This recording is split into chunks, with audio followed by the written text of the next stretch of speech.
what do you need to be thinking about when you go to get your logo created, or if you're rebranding, either one. There's a lot of similarities in that whole process. The first thing is from a technical standpoint, the logo needs to be a vectorized file. So I'm not going to bore you on what all that means and everything. But if you're getting your logo created, you need to ask the designer, hey, I need the vectorized version of this logo. It needs to be in like an SVG format. Sometimes they call SVG. Illustrator is usually a program people use. You can pull it from an Illustrator file, but typically SVG or EPS files is what you need.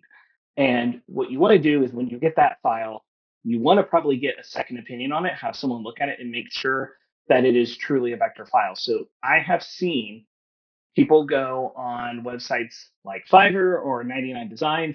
They get a logo created, they send them the logo, it's in an EPS file, but the logo itself is actually just an image inside the EPS file. That doesn't make it a vectorized image. You can't blow that image up at any size and make it look good. It has to actually be vectorized.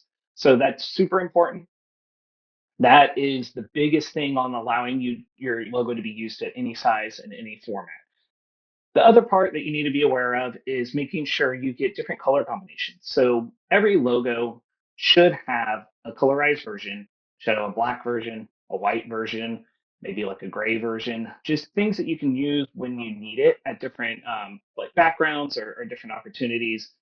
Another thing that would be great for your logo, it's not necessary, but anytime I do logo design, I always include it, is some kind of iconized version of it. So something that would fit inside a circle, because that tends to be the most common like format or size when you're using it on social media. It's always that circle. So it needs to be something that's square or circle that can fit into that and look good. So usually an icon, so an element of the logo you can maybe pull out. um, I've seen people pull the first letter of the logo. If the logo is like using text, they'll pull that first letter out as an example of an icon. Or maybe the icon has like a heart somewhere in it. They'll pull that heart out. There's different things you can do to create a nice icon that still has the correct brand association and visual elements. So that's something I always recommend to people, is to try to get an icon version of your logo as well.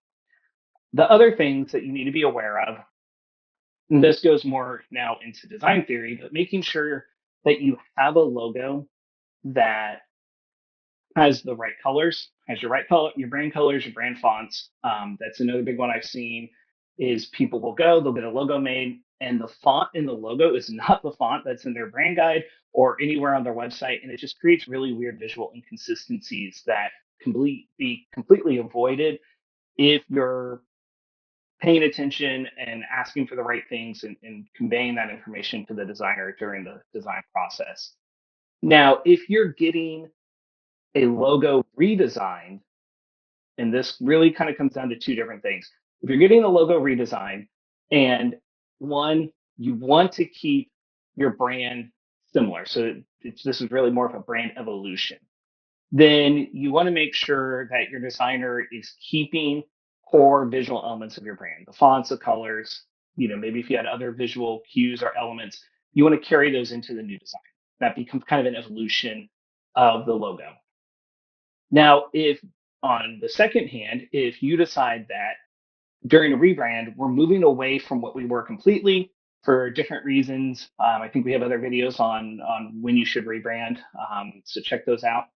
But if you're going to do a complete rebrand, like I said, throw away everything else and start over, then you probably don't want to carry over any of those elements. You want to start fresh. So remind the designer, hey, this is a whole new look, a whole new us. We don't want to carry anything over. We don't want any association with the old brand. So just something to keep in mind if you're going through a rebrand. But other than that, that's pretty much, a quick rundown of, some of the things you should be thinking of and paying attention to in that process. If you guys ever have any questions, feel free to leave them in the comments. We'll answer them as best we can. And if you want, you can always schedule a free consultation with Chris and I through the DMAP program. We'd love to help you and your business continue to grow and get you on the right track I know it can be a lot sometimes on the marketing side to really understand what to do next, what to focus on. And that's where we come in and we love helping people, and help their business take that next step. Thanks, guys.